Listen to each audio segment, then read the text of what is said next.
Hello' guys, কালি ভিডিঅ'টোত আপোনালোকে বহুতখিনি মৰম দিলে, সেইকাৰণে ভাবিছোঁ আপোনালোকৰ কাৰণে এটা আজি গছ পুলি ৰুওঁ। মানে মই 3টা মানে চিলেক্ট কৰিছোঁ। মানে ৰখিব কাহিনীটো কৈ আছোঁ। প্ৰথমত কাম কৰাৰ আগত সদায় পানীটো খাই ল'ব লাগে। আৰু এইফালে দিছেনে আম পুলি, লিচু পুলি আৰু এইফালে মধিয়ামৰ পুলি। মানে মই 3টা পুলি লৈছোঁ। আপোনালোকৰ কালি কমেণ্ট কৰিছিলে যে আৰু মই 3টা আপোনালোকৰ নামো আহে যেন, আপোনালোকে ভিডিঅ'টো চাই থাককচোন। আৰু মই প্ৰথম পুলিটো লৈ আহিছোঁ লিচু পুলি। আৰু এই লিচু পুলিটো হৈছে প্ৰিন্সি হাজৰিকাৰ ফালৰ পৰা জুবিন দালৈ। আৰু এতিয়াতো ধুনীয়াকৈ প্ৰথম মই জেগাখিনি চাফা কৰিব লাগিব ন গাইজ।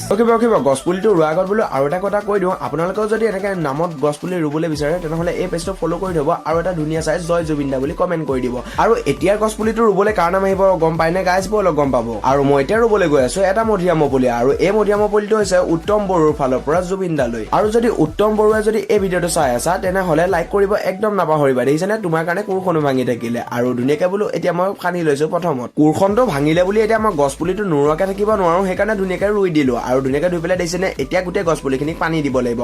আৰু এটা পুলি থাকিলে দেই, এইফালে থাকিলে আম পুলি। আৰু এই আম পুলিটো কাৰ নামত গম পায়নে গাইজ? এই আম পুলিটো হৈছে গিৰিৰাজৰ ফালৰ পৰা জুবিন দালৈ। আৰু ধুনীয়াকৈ মই আম পুলিটো ৰুই লৈছোঁ। লোৱাৰ পিছত বোলো এতিয়া গোটেই পুলিখিনিত পানী দিব লাগিব।